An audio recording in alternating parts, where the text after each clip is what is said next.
السلام علیکم ورحمۃ اللہ وبرکاتہ۔ آج ہم اکابر صحابہ و صحابیات کے سلسلے میں جس شخصیت کا ذکر کرنے جا رہے ہیں وہ ہیں ام المؤمنین حضرت سیدہ عائشہ صدیقہ رضی اللہ عنہا۔ آپ کا لقب ام المؤمنین ہے۔ آپ کے کثیر القابات ہیں جن میں نمایاں القابات صدیقہ اور حمیرہ ہیں۔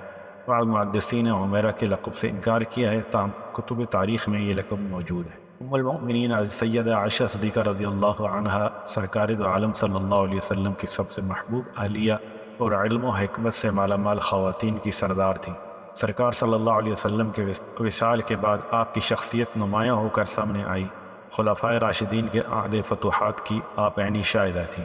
سرکار دو عالم صلی اللہ علیہ وسلم کے وصال کے بعد 47 سال تک آپ بقیدہ حیات رہیں۔ آپ خاندان نبوت کے ان چند افراد میں سے ایک تھیں جنہوں نے بنو امیہ کی حکومت کے 17 سال بھی اپنی زندگی میں گزارے۔ شریعت محمدی کے متعلق کثیر آیات آپ نے بیان فرمائی۔ آپ کا گھر علم و حکمت کا گہوارہ تھا اور لوگ دور و نزدیک سے حاضر ہو کر سرکار دو عالم صلی اللہ علیہ وسلم کی احادیث کا علم حاصل کرتے۔ حضرت ابو ہریرہ رضی اللہ عنہ کے بعد سب سے زیادہ احادیث آپ سے ہی مروی ہیں۔ آپ کی ذات بابرکت کی وجہ سے امت مسلموں کو کئی جواہر ملے۔ آپ کی شان میں کئی مرتبہ قرآن مقدس کی آیات نازل ہوئیں۔ آپ کے گھر میں ہی سرکار دو عالم صلی اللہ علیہ وسلم کا وصال ہوا اور یہیں روضہ رسول صلی اللہ علیہ وسلم بھی بنا۔ آپ نے مدینہ منورہ میں وصال فرمایا۔ آپ کی شان میں کثیر احادیث کتب حدیث میں موجود۔ حضرت عائشہ کی ولادت بسعادت بعثت کے 5ویں سال ماہ شوال بمطابق جولائی 17 ہجری میں مکہ میں ہوئی۔ آپ کی ولادت کے باب میں سیرت عائشہ کے مصنف سید سلمان ندوی نے مفصل بحث کی اور طبقات ابن سعد کے حوالے سے بھی گفتگو کی۔ آپ ولادت کے بعد تقریباً 9 سال مکہ مکرمہ میں رہیں، پھر والدین کے ہمراہ ہجرت کر کے مدینہ منورہ تشریف لے آئے۔ آپ کا نام عائشہ، آپ کا لقب ام المؤمنین ہے۔ آپ کے کثیر القابات ہیں۔ اس کے علاوہ نبی صلی اللہ علیہ وسلم نے آپ کو یا بنت الصدیق کہہ کر بھی مخاطب کیا۔ آپ اپنے والد گرامی کی طرف سے قریشی تمیمہ ہیں، جبکہ والدہ کی طرف سے کنانیہ ہیں۔ والد کی طرف سے آپ کا شجرہ 8ویں پشت میں سرکار دو عالم صلی اللہ علیہ وسلم سے ملتا ہے، جبکہ والدہ کی طرف سے 11ویں پشت پر رسول اللہ صلی اللہ علیہ وسلم سے ملتا ہے۔ عرب میں کنیت شرف اور افتخار کی علامت سمجھا جاتا ہے اور کنیت اولاد کے نام سے ہی معروف ہوتی ہے۔ حضرت عائشہ کی اولاد نہ تھی۔ ایک دفعہ سرکار کی بارگاہ میں حسرت کا اظہار فرمایا تو آپ صلی اللہ علیہ وسلم نے ارشاد فرمایا کہ آپ اپنے بھانجے عبداللہ کے نام پر کنیت رکھ لیں۔ چنانچہ آپ نے اپنی کنیت ام عبداللہ رکھی۔ یاد رہے یہ حضرت عبداللہ بن زبیر ایک عظیم صحابی ہیں۔ یہ حضرت اسماء بنت ابی بکر کے صاحبزادے ہیں۔ حضرت عائشہ رضی اللہ عنہا ایک خوش خصال اور صاحب جمال خاتون تھی۔ آپ کا رنگ سرخ و سفید تھا، قد درمیانہ، جسم مبارک فربی مائل تھا۔ عہد رسالت اور اس کے بعد بھی آپ پردہ کا خاص خیال رکھتی۔ ایسا لباس زیب تن کرتی کہ بے حجابی نہ ہو۔ آپ حج پر جاتی تب بھی پردے کا اہتمام فرماتی۔ رسول اللہ صلی اللہ علیہ وسلم کے دور میں آپ مختلف رنگوں کے لباس زیب تن کرتی۔ وصال رسول صلی اللہ علیہ وسلم کے بعد بھی آپ مہندی استعمال کرتی، زعفران کے رنگ سے رنگے ہوئے کپڑے پہنتی، دور رسالت میں خوشبو بھی استعمال فرماتی۔ سیدہ عائشہ صدیقہ رضی اللہ عنہا بچپن میں دیگر بچوں کی طرح کھیل کود کی شوقین۔ گوڑیوں سے کھیلنا ان کا محبوب مشغلہ تھا، جبکہ جھولا جھولنا بھی آپ کو محبوب تھا۔ طبقات ابن سعد اور سیرت عائشہ سلمان ندوی میں اس حوالے سے کثیر روایات موجود اور تفصیل کے ساتھ سیدہ عائشہ کے بچپن کے حالات بیان کیے گئے ہیں۔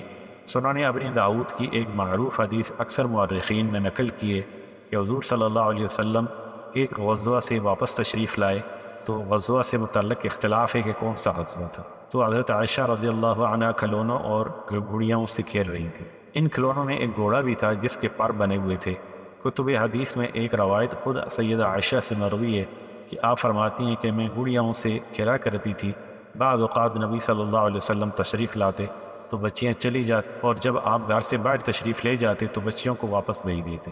حضرت عائشہ رضی اللہ عنہا کا بچپن میں ہی بلا کا حافظہ تھا۔ آپ کو ہر بات جزیات کے ساتھ یاد رہتی تھی، کبھی بھی کوئی بات آپ کے حافظے سے محو نہ ہوئی تھی۔ یہ وجہ ہے کہ ہجرت کے وقت آپ کی عمر مبارک محض 8 یا 9 سال تھی، لیکن آپ کو ہجرت کے تمام واقعات مفصل اور جزیات کے ساتھ زبانی یاد تھے۔ آپ بیان فرماتی ہیں، امام بخاری نے اپنے صحیح میں حضرت عائشہ رضی اللہ عنہا سے مروی ہجرت کی روایات کو باب الہجرت کے نام سے جمع کی۔ اگر ہم نکاح کی بات کریں، حضرت خدیجہ رضی اللہ تعالی عنہ کا جب وصال مبارک ہوا، سرکار دو عالم صلی اللہ علیہ وسلم کی عمر مبارک 50 سال تھی۔ آپ کی وفات کے بعد نبی صلی اللہ علیہ وسلم اکثر غمگین رہنے لگے۔ وہ بار صحابہ کو آپ کی طبیعت اور صحت کی فکر لاحق۔ چنانچہ نبی صلی اللہ علیہ وسلم ایک صحابیہ خولہ بنت حکیم حضور صلی اللہ علیہ وسلم کے پاس حاضر ہوئیں، عرض کی آپ نکاح فرما لیں۔ انہوں نے حضرت عائشہ رضی اللہ عنہ کا نام پیش کیا۔ سرکار نے انہی کو کہا کہ وہ حضرت صدیق اکبر سے اس حوالے سے گفتگو کریں۔ حضرت خولہ سیدنا صدیق کے اکبر کے پاس گئیں اور سیدہ عائشہ کے نکاح کے متعلق گفتگو کی۔ دور جاہلیت میں منہ بولے بھائی کی اولاد کے ساتھ نکاح جائز نہ تھا۔ یہ بات سرکار دو عالم صلی اللہ علیہ وسلم کو عرض کی گئی تو آپ نے فرمایا کہ یہ جاہلیت کی بات ہے، دین اسلام میں اس طرح کی کوئی قید نہیں۔ چنانچہ حضرت ابوبکر رضی اللہ عنہ نے بخوشی اس پیغام کو قبول فرمایا اور اس سعادت پر خوشی کا اظہار فرمایا۔ حضرت عائشہ رضی اللہ عنہ کی وقت نکاح عمر اور رخصتی۔ جس وقت سیدہ عائشہ کا نکاح سرکار دو عالم صلی اللہ علیہ وسلم کے ساتھ ہوا تب ان کی عمر مبارک 6 سال تھی۔ نکاح کی تاریخ کے حوالے سے متعدد روایات موجود ہیں۔ نکاح کی تاریخ کے حوالے سے متعدد روایات موجود ہیں، لیکن اختلافی بات عرض کرنے کی جگہ نہیں، اس لیے وہ عرض کر رہا ہوں جس پر کثیر مؤرخین اور محدثین کا اتفاق ہے۔ یہ نکاح ماہ شوال 10 نبوی میں 619 ہجری میں ہوا۔ اس وقت حضور صلی اللہ علیہ وسلم کی عمر مبارک 49 سال 7 ماہ تھی۔ یہ نکاح ہجرت کے واقعے کے 3 سال قبل ہوا۔ آپ کا حق مہر 500 درہم تھا۔ حضرت عبداللہ بن زبیر سے مروی ہے کہ انہوں نے سیدہ عائشہ کے نکاح کے متعلق پوچھا۔ آپ نے فرمایا جب رسول اللہ صلی اللہ علیہ وسلم نے مجھ سے نکاح فرمایا تب میں بچیوں کے ساتھ کھیل رہی تھی، مجھے معلوم نہ تھا کہ میرا نکاح ہو گیا ہے۔ میری والدہ نے مجھے پکڑ کر بٹھایا اور مجھے آگاہ کیا۔ آپ کی رخصتی ماہ شوال 1 ہجری اپریل 623 میں عمل میں آئی۔ تب آپ کی عمر مبارک 9 سال تھی۔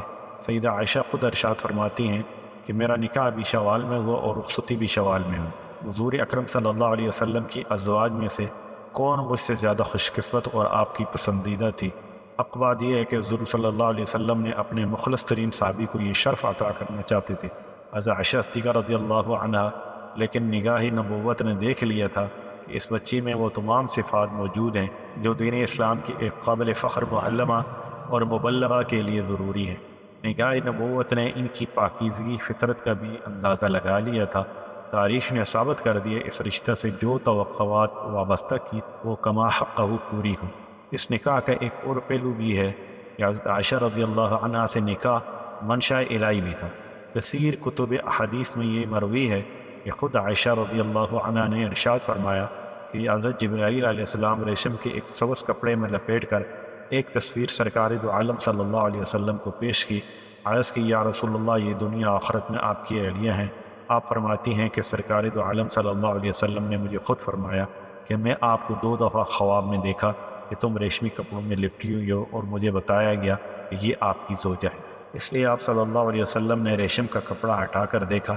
جب میں نے پردہ ہٹا کر دیکھا تو وہ تم تھیں، تو میں نے کہا اگر یہ اللہ تعالیٰ کی طرف سے حکم ہے تو ایسا ہی ہو کر رہے گا۔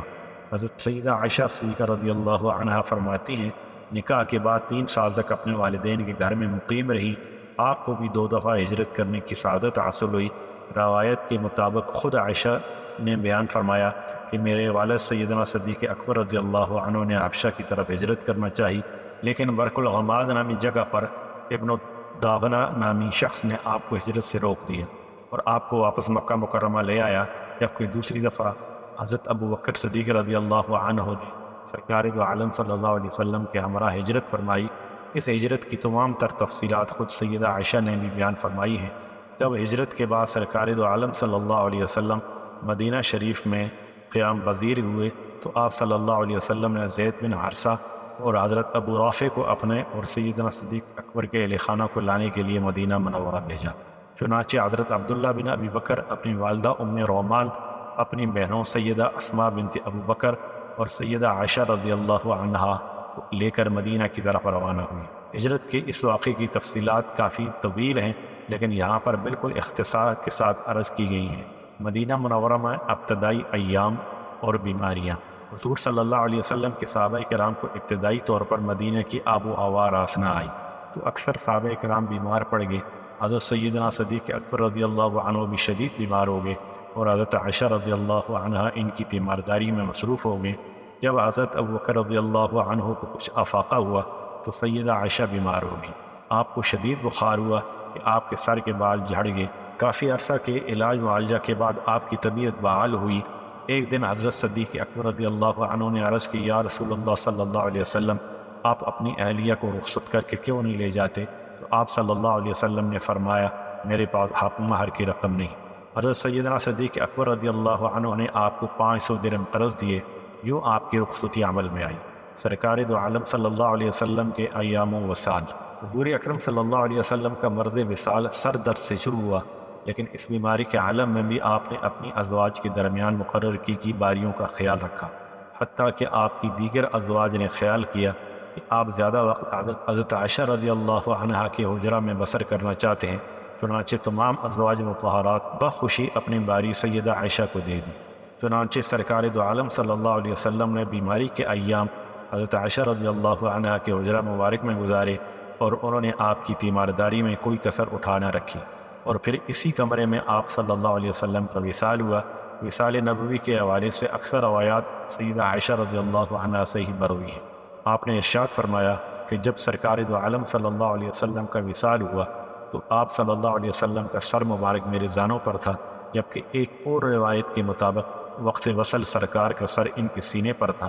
چنانچہ ایام وصال میں خدمت کا اعزاز بھی سیدہ عائشہ کو نصیب۔ ربیع الاول بروز پیر 11 ہجری 8 جون 632 کو حضور صلی اللہ علیہ وسلم نے حجرہ عائشہ میں وصال فرمایا۔ آپ تقریباً 9 سال آقائے دو عالم صلی اللہ علیہ وسلم کی خلوت جلوت میں ہمراہ۔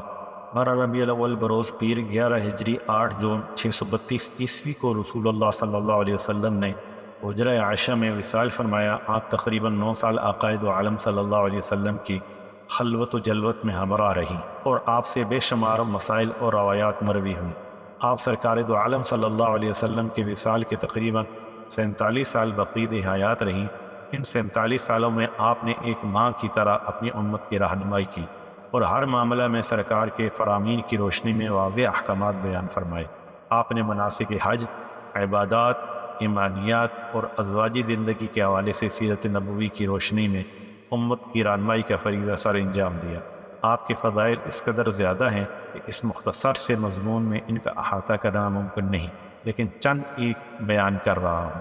حضرت امام بخاری نے حضرت ابو سلمہ سے روایت کیا ہے کہ حضرت عائشہ رضی اللہ عنہا نے فرمایا، ایک روز سرکار دو عالم صلی اللہ علیہ وسلم نے فرمایا کہ اے عائشہ، یہ جبرائیل علیہ السلام ہے اور تمہیں سلام کہتے ہیں۔ میں نے جواب میں عرض کی، ان پر بھی سلام ہو اور اللہ کی رحمت و برکت ہو۔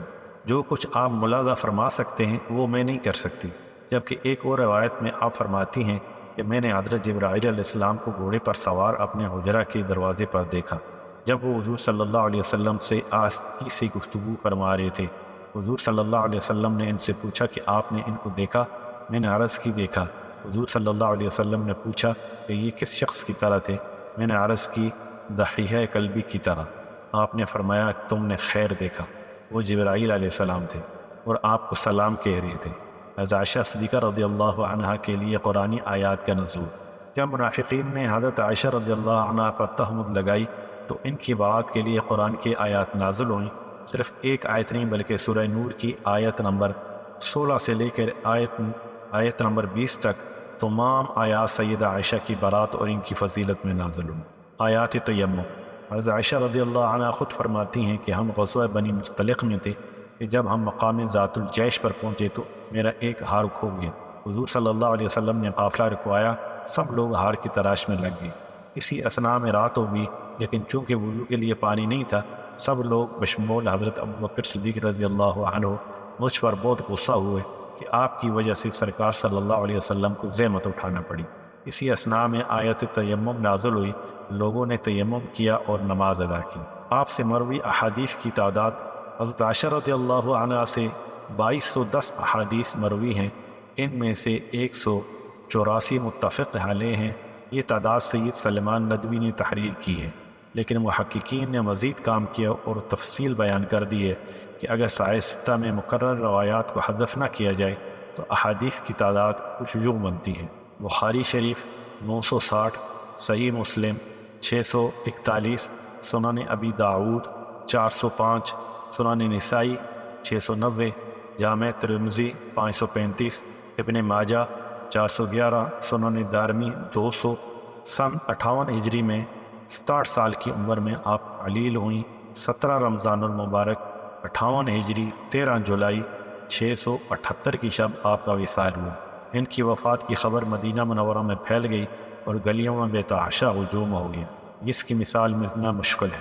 آپ کا جنازہ حضرت ابو ہریرہ رضی اللہ عنہ نے پڑھایا، جبکہ آپ کے بھائیوں بھتیجوں یعنی جناب قاسم، جناب عبداللہ بن محمد بن عبد الرحمن، عبداللہ بن زبیر، عمرو بن زبیر، عبداللہ بن عبد الرحمن بن ابی بکر نے آپ کو لحد میں اتارا۔ السلام علیکم ورحمۃ اللہ وبرکاتہ۔